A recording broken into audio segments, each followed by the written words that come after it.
चुनाव आयोग के लिए जम्मू कश्मीर में चुनाव कराने के मुद्दे पर अब दाएं बाएं होना मुश्किल हो गया। नमस्कार, द न्यूज रूम 24 आवाज में आपका स्वागत है। मैं हूं सुरेंद्र शर्मा।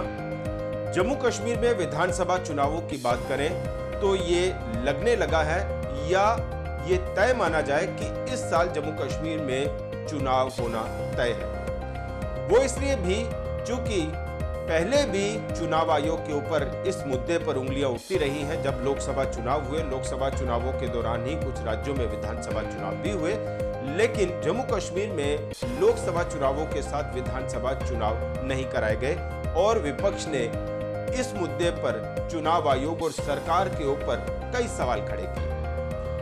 अब ये गुंजाइश चुनाव आयोग के लिए इसलिए भी नहीं बनती हुई दिखाई दे रही क्योंकि 3 राज्यों में चुनाव जो है वो ड्यू हो जाएंगे इस साल के अंत तक, हरियाणा, महाराष्ट्र और झारखंड। अब 3 राज्यों में चुनाव ड्यू होंगे। लोकसभा चुनावों में जम्मू कश्मीर में बम्पर पोलिंग हुई है। खास करके कश्मीर में जो लोकसभा चुनाव हुए, एक ओवरवेलमिंग रिस्पांस जो है वो कश्मीर के लोगों ने दिया, वोट डाले।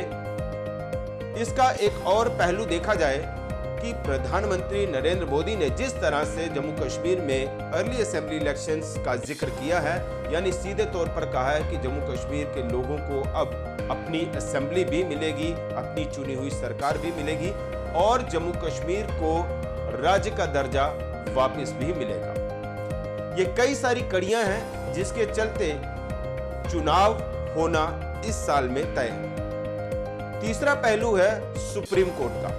सुप्रीम कोर्ट ने भी चुनाव आयोग को या सरकार को एक डेडलाइन दी है कि सितंबर 2024 में चुनाव जम्मू कश्मीर में हो जाने चाहिए। यहाँ लोकतांत्रिक सरकार जो है वो बन जानी चाहिए, लोकतंत्र जो है जम्मू कश्मीर में बहाल कर दिया जाए और डेडलाइन है सितंबर 2024। अब ये सारी कड़ियां 3 राज्यों में इस साल के अंत में चुनाव ड्यू हो जाना, वहां के असेंबली इलेक्शंस ड्यू हो जाना, महाराष्ट्र, झारखंड और हरियाणा में सुप्रीम कोर्ट की डेडलाइन, प्रधानमंत्री नरेंद्र मोदी का जम्मू कश्मीर में असेंबली इलेक्शंस को लेकर जिक्र करना और चुनाव आयोग भी अब इसमें चुस्ती फुर्ती दिखाने लगा है और इसी दिशा में चुनाव आयोग ने जो मतदाता सूचियां हैं उनको रिवीजन के लिए कहा है जम्मू कश्मीर के मुख्य चुनाव अधिकारी को, यानी चीफ इलेक्टोरल ऑफिसर को। और इसमें यह आपको बताएं कि जो समरी रिवीजन के लिए कहा है वो समरी रिवीजन 1 जुलाई से शुरू हो जाएगी। समरी रिवीजन इसलिए कहा जाता है क्योंकि जो वोटर 18 साल के हो जाते हैं उनको वोटिंग राइट मिल जाता है और इस दौरान कोई भी ऐसा वोटर न छूट जाए, मतदाता सूचियों को रिव्यू किया जाता है और उसके लिए जो है वो चुनाव आयोग ने जम्मू कश्मीर के मुख्य निर्वाचन अधिकारी को ये ऑर्डर किया है कि मतदाता सूची जो है वो रिव्यू की जाए और एक कम्युनिक जो है वो दिया है और इसमें जैसा हमने कहा कि समरी रिवीजन जो है वो 1 जुलाई से शुरू हो जाएगा और इसका जो रिवीजन है जुलाई 2025 से लेकर अगस्त 20 तक चलेगा और 1 जुलाई तक जो लोग 18 साल की उम्र के हो जाएंगे उनको भी वोट डालने का अधिकार मिल जाएगा और वो वोट डालने के अधिकार से वंचित ना रह जाए, छूट ना जाए, अपना जो वोटर रजिस्ट्रेशन है वो करवा ले और वो भी वोट डालने के अधिकारी हो जाएंगे।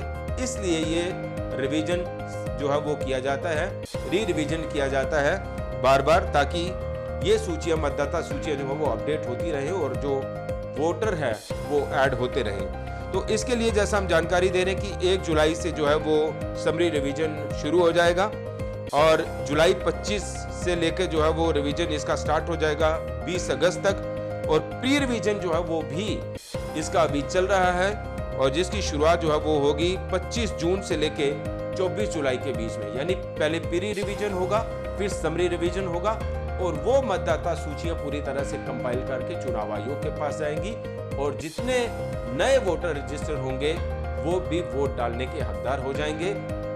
ये सारी बात हम इसलिए बता रहे हैं क्योंकि चुनाव आयोग भी जम्मू कश्मीर में विधानसभा चुनाव कराने के लिए अब तैयारियों में जुट गया है या उन तैयारियों को चुनाव आयोग ने भी तेज कर दिया है। तो इसमें हम बताएं आपको कि जो 3 राज्यों के चुनाव होने हैं, इसलिए हम कह रहे हैं कि इस साल जम्मू कश्मीर में चुनाव होना पूरी तरह से तय माना जाए। महाराष्ट्र में जो है वो 26 नवंबर को वहां की जो स्टेट असेंबली है उसका कार्यकाल खत्म हो जाएगा। हरियाणा स्टेट असेंबली जो है वो उसका टेन्योर 3 नवंबर 2024 को खत्म हो जाएगा और झारखंड की जो स्टेट असेंबली है उसका कार्यकाल जनवरी 2025 में यानी नए साल की शुरुआत में ही खत्म हो जाएगा। तो 3 राज्यों में चुनाव आयोग को चुनाव कराने ही कराने हैं। वहां पे कोई भी चुनाव आयोग के पास हमें लगता है कि कोई एक्सक्यूज नहीं है, जो एक्सक्यूज चुनाव आयोग पिछले 5 सालों से जम्मू कश्मीर में लेता रहा है या देता रहा है या बताता रहा है कि उन हालातों का हवाला देते हुए, उन एक्सक्यूजेस का हवाला देते हुए चुनाव आयोग ने जम्मू कश्मीर में पिछले 5 सालों में चुनाव नहीं कराए हैं। लेकिन इन 3 राज्यों की बात करें तो इन 3 राज्यों में चुनाव देरी से हो या किसी वजह से जो है वो लेट करें, तो चुनाव आयोग के पास कम से कम इन 3 राज्यों में कोई भी एक्सक्यूज नहीं है कि वहां देरी से चुनाव होंगे। और जैसे हमने शुरुआत में कहा कि चुनाव आयोग के ऊपर पहले से ही इन बातों को लेकर उंगलियां उठती रही है कि आखिरकार जम्मू कश्मीर में चुनाव आयोग चुनाव क्यों नहीं करा रहा। लोकसभा चुनावों का भी जिक्र किया। अब इन 3 राज्यों में चुनाव होने हैं।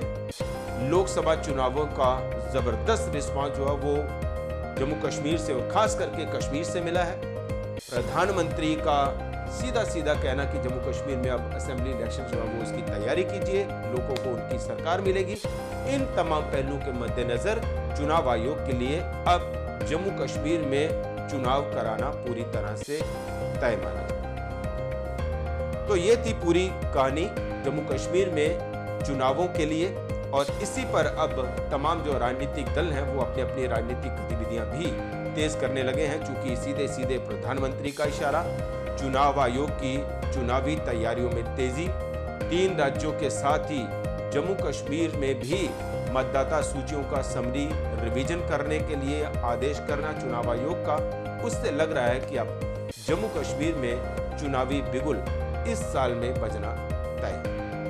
देखते रहिए तमाम अपडेट्स के लिए द न्यूज़ रूम 24 आवाज।